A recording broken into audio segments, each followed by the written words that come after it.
मुख्यमंत्री एकनाथ शिंदे बोलतायत, थेट जाऊयात. माझ्यासाठी करतायत, आपल्यासाठी करतायत. कार्यकर्ता आपल्या उमेदवाराचं ब्रँडिंग करतो, मार्केटिंग करतो. माझा नेता कसा चांगला आहे, त्याला तुम्ही मतदान करा. काही असलं तुमचं काम तर मी करेन, तो स्वतः जबाबदारी घेतो आणि दिवस रात्र मेहनत करतो, कुटुंबाची पर्वा करत नाही. असे कार्यकर्ते आपल्याकडे आहेत. म्हणून तर या राज्यात महायुतीला दैदिप्यमान यश मिळालं, विजय मिळाला. पण जेव्हा कार्यकर्ता अडचणीत असतो, संकटात असतो, छोटी मोठी कामं आहे, कधी हॉस्पिटलची मदत, पोलीस स्टेशन, कोर्ट, बाकी काय असतं, आंदोलन करणारे आपण कार्यकर्ते आहोत. त्यावेळेस मात्र त्याच्या पाठीशी उभं राहण्याचं काम नेत्याने केलं पाहिजे, ही भावना आहे. आणि ते काम श्रीरंग आप्पा बारणे अगदी अचूकपणे करतात. त्यांचा अंदाज पण अचूक असतो. म्हणजे आपण, मला वाटतं पोटनिवडणुकीत पण आपण काम केलं इकडं, जगताप आपल्या वहिनींच्या, अश्विनीताईंच्या, आणि हो, आणि लोकसभेत पण केलं.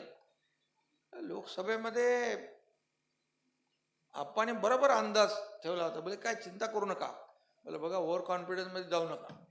मी कधी, म्हणजे काही लोक ओव्हर कॉन्फिडन्स मध्ये गेले ते पडलेत, माझ्या शिवसेनेचे पडले.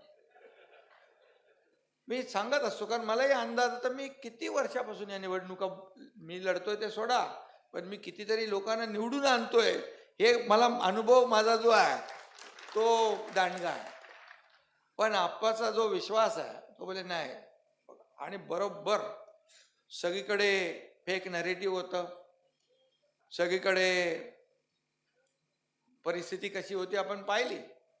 आपल्याला कमी जागा मिळाल्या लोकसभेला आणि फेक नॅरेटिव्ह पसरवलं. संविधान जय बचाव, संविधान बदलणार, अमकं जाणार, आरक्षण जाणार, हे जाणार, ते जाणार, फार सगळीकडे माहोल बनवून टाकला. पण आपणचा विश्वास होता आणि जो अंदाज होता तो 100% खरा ठरला आणि त्याला आपण सगळ्यांनी त्यांच्या मागे उभे राहिलात आणि त्यांना विजयी केलं.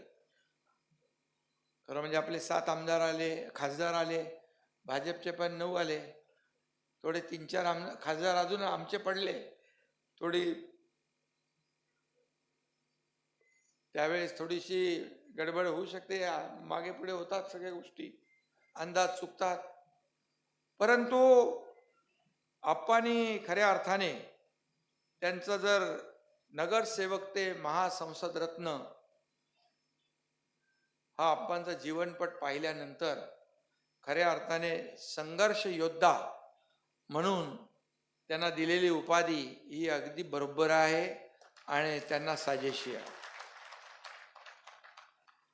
आणि त्यांच्या कारकिर्दीचा आढावा घेणाऱ्या पुस्तकाला संघर्ष योद्धा हे नाव अत्यंत समर्पक आहे, असं देखील या ठिकाणी मी सांगू इच्छितो. एक साधा नगरसेवक ते या दिल्लीच्या तख्तापर्यंत, या शिखरापर्यंत कसा पोचला, हा प्रवास या पुस्तकात आहे. समाजसेवेच्या क्षेत्रात येणाऱ्या पिढ्यांसाठी हे पुस्तक मार्गदर्शक गाईड ठरेल, असं देखील मी या ठिकाणी सांगू इच्छितो. खरं म्हणजे या पुस्तकामध्ये बघितलं की अनेक नेते आहेत, म्हणजे राजकारणाच्या पलीकडे जाऊन माणसं नाती जपू शकतात, हे या पुस्तकातून आणि आप्पांच्या वागणुकीतून दिसतं. याच्यामध्ये नेते आहेत.